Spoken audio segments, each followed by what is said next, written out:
Ibu, Bapak, dan saudara-saudara warga jemaat, dimanapun saudara-saudara berada dan menggunakan link channel YouTube multimedia Gereja Kristen Jayawetan Jemaat Kediri, khususnya warga jemaat GKJW Kediri, selamat malam, selamat bertemu. Kita bersama-sama memasuki ibadah keluarga, dan peribadahan yang kita lakukan masih dalam kalender Prapaskah yang ketiga. Bahwa hanya karena intervensi Allah sendiri, maka saya dan saudara umat berdosa beroleh janji keselamatan yang telah diperagakan oleh Tuhan. Mari kita memulai ibadah dengan memuliakan nama Tuhan. Kidung Jemaat 183, syair bait yang pertama dan yang kedua.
Mari kita mengambil saat teduh.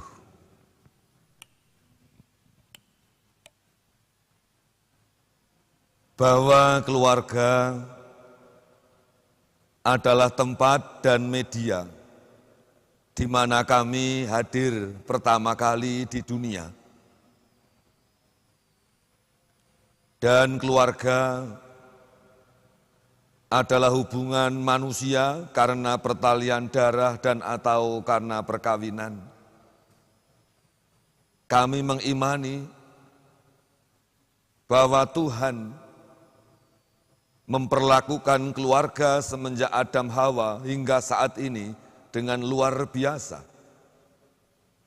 Dan keluarga adalah tempat kami bersekolah, terlebih kami bertumbuh iman, serta pengenalan akan Tuhan.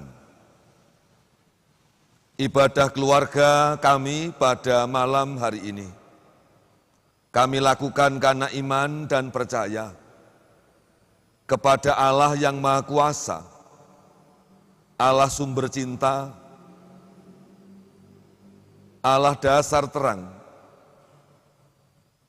yang tidak pernah meninggalkan pekerjaan tangannya, sebab kasih setianya abadi selama-lamanya. Kiranya kasih karunia dan damai sejahtera dari Allah Bapa di surga dalam kuasa Yesus Kristus Tuhan, menyertai setiap pribadi, menyertai keluarga-keluarga kita semua. Amin. Kidung kontekstual 138, kita nyanyikan bait yang pertama, kita ulang selama 2 kali.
Kita mengambil sikap doa, mari kita berdoa. Kami bersyukur bahwasanya hidup Tuhan tetap karuniakan kepada kami hingga saat ini. Kami berterima kasih atas hari ini.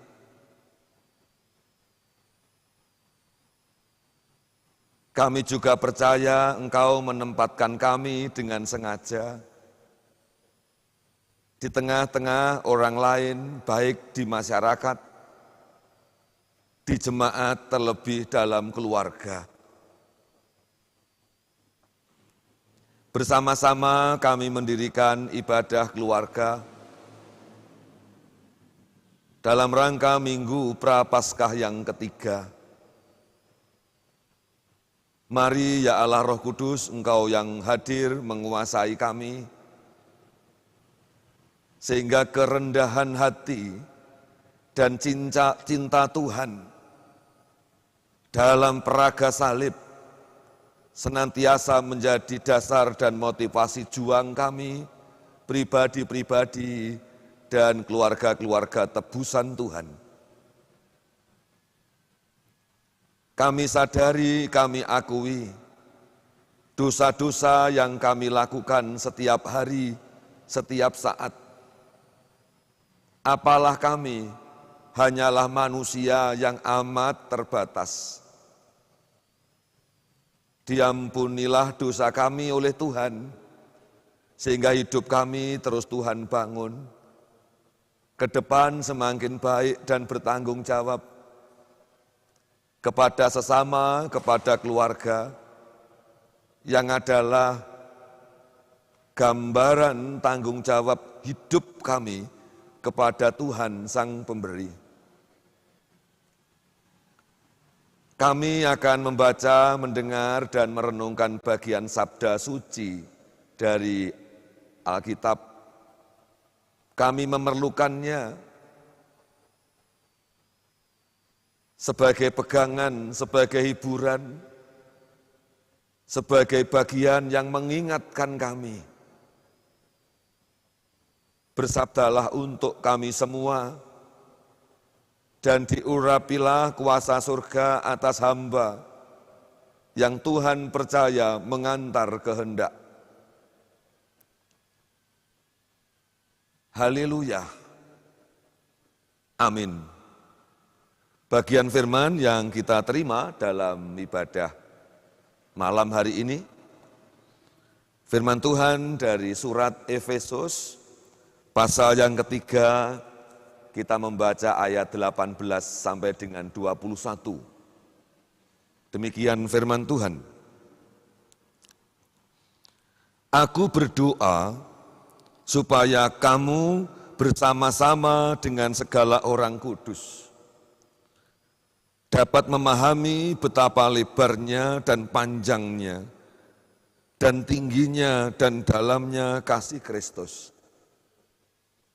dan dapat mengenal kasih itu sekalipun ia melampaui segala pengetahuan. Aku berdoa supaya kamu dipenuhi di dalam seluruh kepenuhan Allah. Bagi Dialah yang dapat melakukan jauh lebih banyak daripada yang kita doakan atau pikirkan, seperti yang ternyata dari kuasa yang bekerja di dalam kita. Bagi Dialah kemuliaan di dalam jemaat dan di dalam Kristus Yesus turun-temurun sampai selama-lamanya. Amin. Akan diulang pembacaan ayat yang ke-18. Aku berdoa supaya kamu bersama-sama dengan segala orang kudus dapat memahami betapa lebarnya dan panjangnya dan tingginya dan dalamnya kasih Kristus, dan dapat mengenal kasih itu sekalipun ia melampaui segala pengetahuan. Aku berdoa supaya kamu dipenuhi di dalam seluruh kepenuhan Allah. Berbahagialah setiap pribadi yang setia membaca, mendengar, terlebih berbahagia bagi kita semua yang berusaha terus agar hidup yang dijalani bertumbuh dan seturut dengan yang Tuhan kehendaki.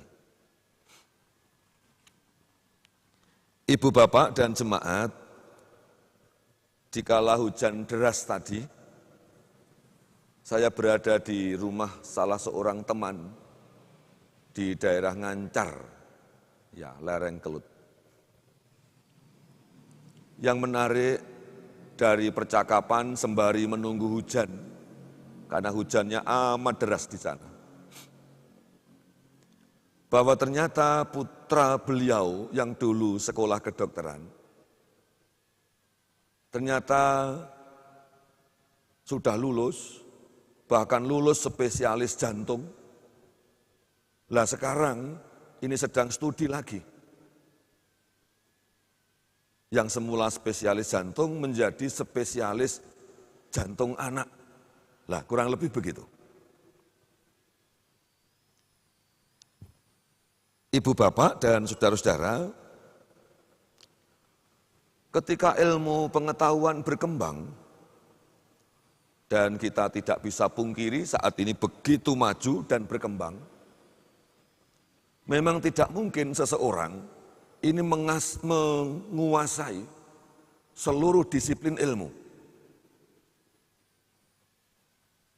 Sehingga ada yang spesialis, yang kita kenali dengan ahli atau pakar. Mengapa? Sebab tidak ada orang yang mampu mengetahui segala hal tanpa batas. Ada batas-batasnya. Makanya disiplin ilmu itu ada, khususnya kedokteran, ada spesialisnya. Itu menurut pemahaman saya.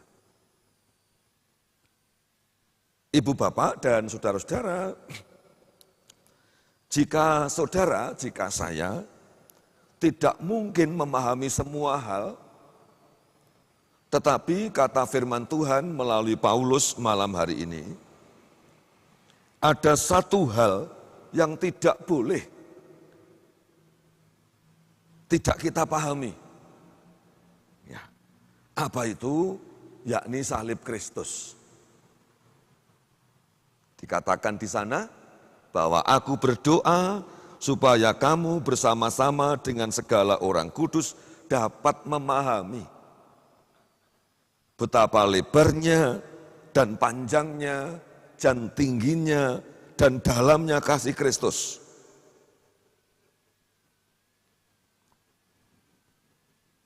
Ya, jadi pengikut Kristus meski terus berjuang untuk memahami yang namanya salib Kristus. Sehingga tidak berhenti pada simbol. Ya, Kristen identik dengan plang, itu kata teman-teman saya. Identik dengan salib. Nah, ibu bapak serta jemaat yang terkasih, sebelum kita lanjutkan, saya juga teringat sesuatu yang lucu-lucu sedap begitu. Kalau kita di Kediri, kesebelasan Persik, ya, itu simbolnya macan putih. Ya. Ya. Ada yang simbolnya setan merah. Bermacam-macam. Kalau tidak salah, Army, tentara Amerika yang dorengnya doreng kalem itu, tapi orangnya tidak kalem. Itu simbol atau lambangnya burung elang. Bahkan negara kita Indonesia, lambang negaranya yo burung Garuda. Lah artinya mari kita hayati, kita pikir, umumnya orang memakai lambang, memakai simbol itu yang spektakuler. Karena menggambarkan keberadaan. Tidak ada kesebelasan sepak bola itu yang simbolnya atau lambangnya kelinci itu tidak ada. Yang Melayu saja nanti. Ya. Bahkan lambang negara kita burung Garuda yang gagah perkasa mencengkeram keragaman kebinekaan dan seterusnya. Yang menarik, Kristen itu lambangnya kok ya salib. Ini yang mesti kita renungi. Ya, Kristen itu lambangnya salib. Pertanyaannya, mengapa sih lambang kok salib? Bukankah salib itu lambang kekalahan? Bukankah salib itu lambang kematian? Oh, nanti dulu. Ada dua pendekatan melalui teks surat Paulus kepada jemaat di Efesus ini. Yang pertama, bahwa salib adalah wujud konkret kasih Kristus. Wujud konkret cinta Tuhan kepada manusia berdosa. Dan cinta ilahi tidak sama dengan cinta saya, cinta saudara-saudara. Ya, kalau cinta saya, cinta saudara-saudara, itu mencintai karena telah dicintai, termasuk kepada orang tua. Kalau cinta, kasih Tuhan tidak begitu. Allah mengasihi, Allah mencintai, karena Allah itu sendiri hakikatnya adalah cinta, adalah kasih. Nah mari kita bayangkan tak. Adakah di antara kita yang tidak berdosa? Tidak ada. Padahal kita maaf beragama, teis. Ya. Nah pusat agama yakni Tuhan. Tuhan itu maha suci, apa ya pantas? Ini pertanyaan yang gampang kita temukan. Sehingga ibu bapak dan saudara-saudara, kita yang berdosa, yang seharusnya dimatikan oleh Tuhan, kayak zaman Nuh. Bahwa hanya karena Tuhan Allah mengasihi, maka ia berkenan hadir untuk menjembatani dunia dan dosa dengan surganya, dengan kesuciannya. Itulah salib. Sehingga diharapkan saya, saudara-saudara, umat Kristen, dengan melihat salib, maaf tidak bangga. Oh, tidak ada yang dibanggakan kok.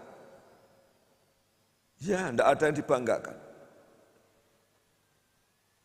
Dengan memakai anting salib, melihat salib, memasang salib di rumah, setiap pribadi, maaf, setiap saat diingatkan. Sebenarnya yang pantas digantung, yang pantas mendapat siksa, itu aku. Lah karena kuasa dan kasih Tuhan, ia berkenan melakukannya karya agung untuk aku. Itulah salib. Yang kedua,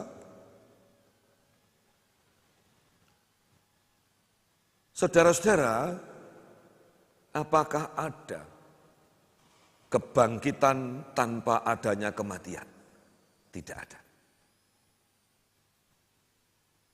Karya Allah melalui Kristus dipuncai dengan kembali naik ke surga.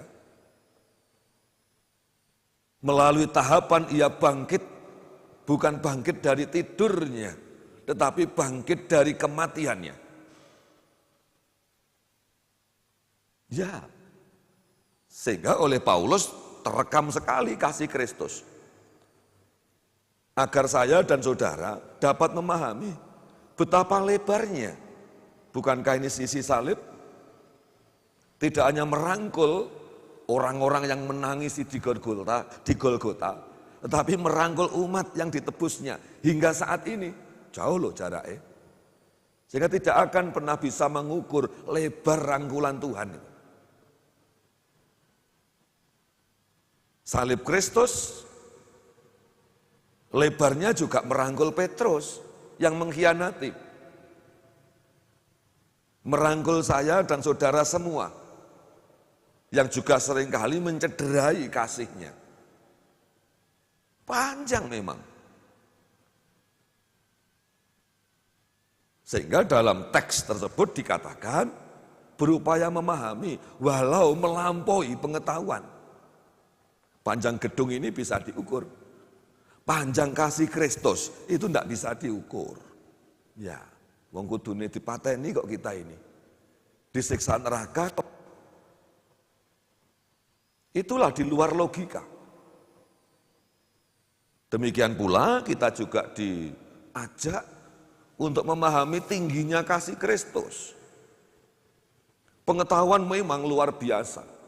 Kalau tidak salah, hanya manusia yang pernah jadi kosmonot atau astronot, dan itu tinggi sekali. Tetapi adakah manusia yang sudah mencapai ketinggian surga? Itu pertanyaan sederhana tetapi ya tidak bisa dijawab. Tidak ada. Kecuali Yesus Kristus. Makanya ada tanggal merah kenaikannya. Itu bukti tingginya kasih Allah melampaui segala pengetahuan. Ya. Saudara-saudara, demikian pula kedalaman kasih Kristus. Kasihnya dalam sekali.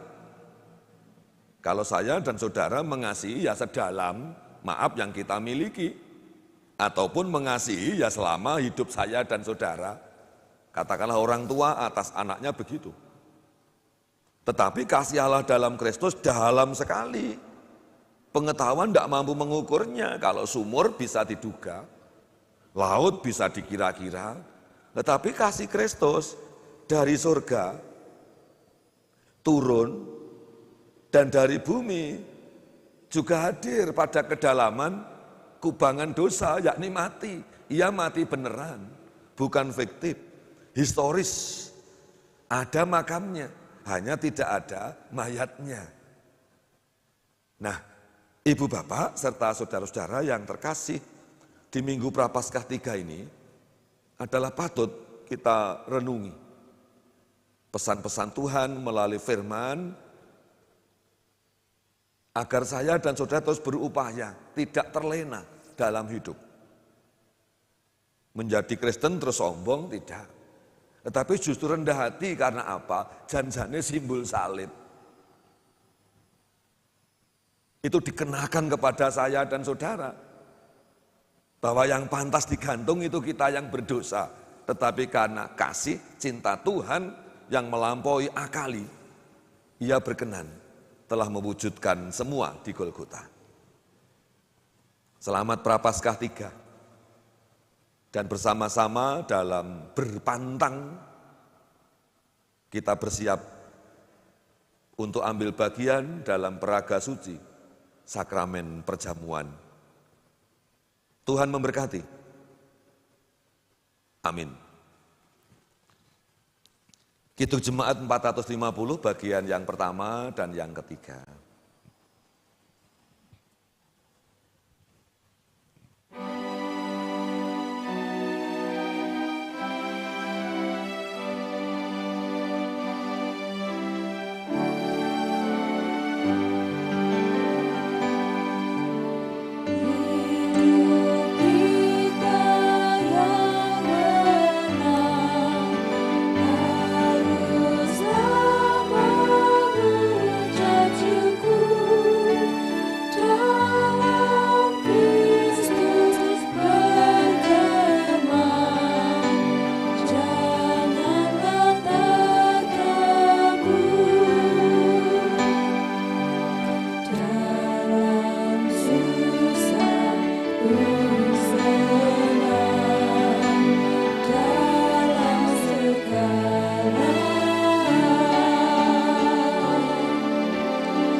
Mari kita akan persembahan dan mendoakan.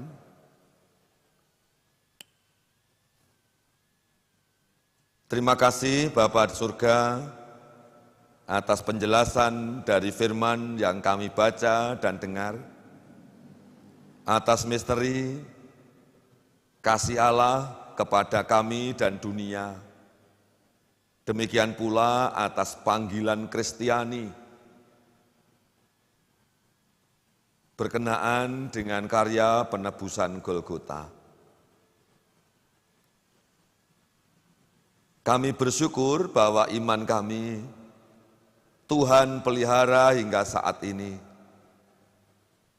melalui berbagai peristiwa kehidupan yang Tuhan izinkan menjadi bagian pengalaman iman.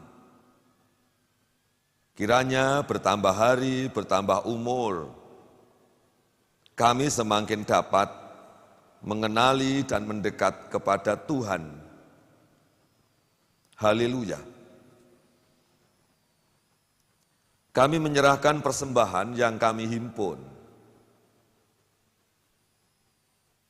baik oleh warga jemaat kepada pengurus kelompok, melalui pengurus kelompok,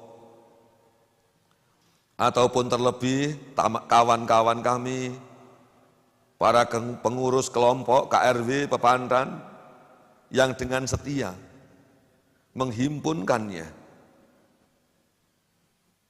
Saat ini kami mendoakannya kepada Tuhan, diberkatilah oleh Tuhan, disucikanlah oleh Tuhan, sehingga hidup kami tidak gampang jatuh pada kesombongan atas kepemilikan, sebab semuanya fana, melainkan dalam upaya pemenuhan kebutuhan, terus mengikatkan kepada Tuhan Sang Pemberi. Dipimpinnya oleh Tuhan gereja yang mengelola. Terima kasih, mendoakan setiap pergumulan masalah yang dihadapi warga jemaat apa saja. Kami yakin dan percaya Tuhan menyertai, Tuhan membimbing, dan tidak ada yang mustahil bagi Tuhan untuk mereka.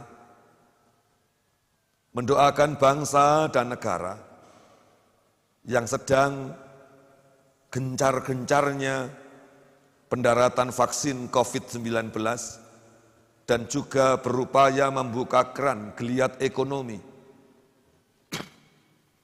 agar stabilitas keamanan terjaga. Dikuasailah para pemimpin kami. Pun pula gereja Tuhan yang terus beradaptasi. Ya, kami sering dan masih harus menjalani pelayanan dengan amat kondisional, situasional, karena gempuran COVID. Dikuatkanlah kami para pelayan, dikuatkan dan dijaga oleh Tuhan, warga jemaat dan pelayannya. Kami akan akhiri dan pulang. Menyerahkan perjalanan, menyerahkan istirahat semalam, hanya ke tangan Tuhan. Segala puji, hormat, dan syukur kami naikkan dengan sengaja. Sebab Engkau Allah kami yang memiliki hidup dan mati, yang menebus melalui karya Golgota dan menyiapkan surga sebab Engkau telah berada di sana. Amin. Sejatinya pendekatan kita atas misteri salib, bahwa tidak ada kebangkitan tanpa adanya kematian. Dan bukankah hukum ini juga dapat kita terjemahkan dalam banyak aspek, bahkan seluruh aspek. Orang Jawa itu jerbasuki mawa beyo. Kalau punya sesuatu, angan-angan dan ingin mendapatkan, meski memperjuangkannya. Dan perjuangan itu sejajar dengan pengorbanan. Ya, banyak aspek hidup meski begitu.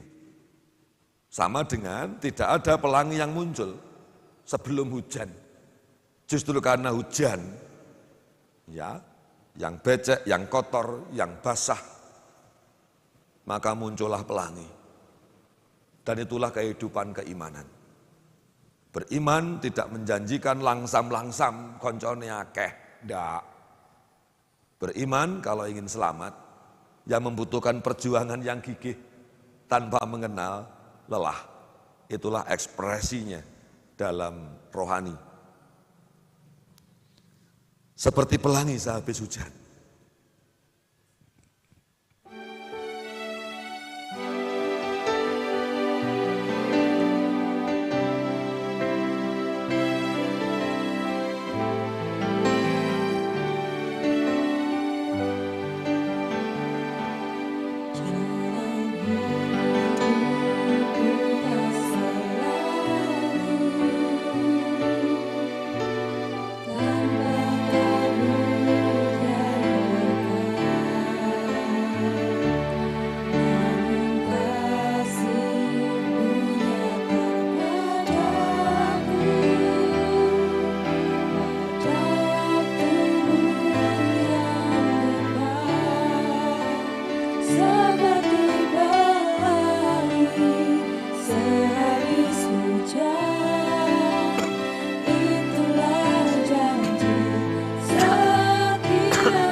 Mari kita mengarahkan hati dan pikiran, kita terima berkat Tuhan melalui hamba-Nya.